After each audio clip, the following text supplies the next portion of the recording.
Okay, we're back again. This is my friend Ann, wonderful art extraordinaire. So, we're going to talk to her about art. So, Ann, tell me. Hey. In this room, we're in what used to be a post office. So, what in here is stuff you brought in? How much of this was your decision versus director's decision? When you walk into a scene, it's beautiful. How did it become beautiful? Well, the first thing you try to do is the first thing you try to do is design from the script. So you find your characters and come up with a concept maybe for the entire picture.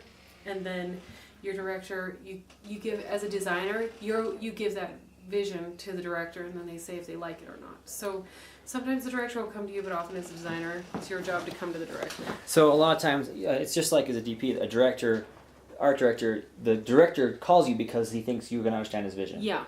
Or his or her vision, and understand that you're going to give them what they're looking for. Yeah. So, okay, cool. So your job is to bring something to the table, not to just sponge it up and just push it back out. You know, you have to make the characters come to life for you in a way that's going to make it work for him, he or her, whoever the director is. So, in this space, when we do low budget things, ideally this is not the space I would use for this character, but ideally isn't how we make low budget films. No.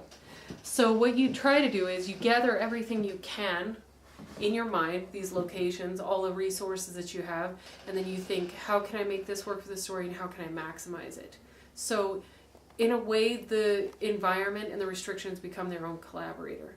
And it can be very rewarding. Actually, there are things you never would have thought about that you kind of are forced to use, and they really do contribute. And I suppose that's how life is too. So it can make the picture much richer. So in this room, for instance, when we came in here, this was a post office, and the people moved into this ranch, and this ranch that we're on has a lot of buildings, outbuildings, and it's a great location. And we thought, okay, we have to use this. It doesn't suit the script exactly. The script called for a multi-storied house. It was much bigger, but this location was so perfect that we're like, we have to change the flavor and adapt it. And so that was one thing when we came out to the location. I told the director, really, really, you'll be so happy. You'll get so much more for your picture.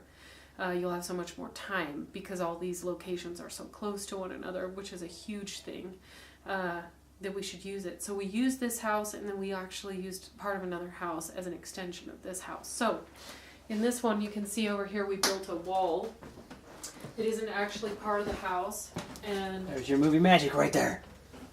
And we're connecting it to another cabin that is further down on the property. A lot of these things, this was actually here. The woman who owned the house was an antiques dealer, and she kind of stored some stuff here. So we were going through closets and these barns and things out there and just pulling stuff. Then over here, these are some furs that the owner had. Like, if you find people who are like your characters, it's wonderful how they actually have a lot of the stuff you need already.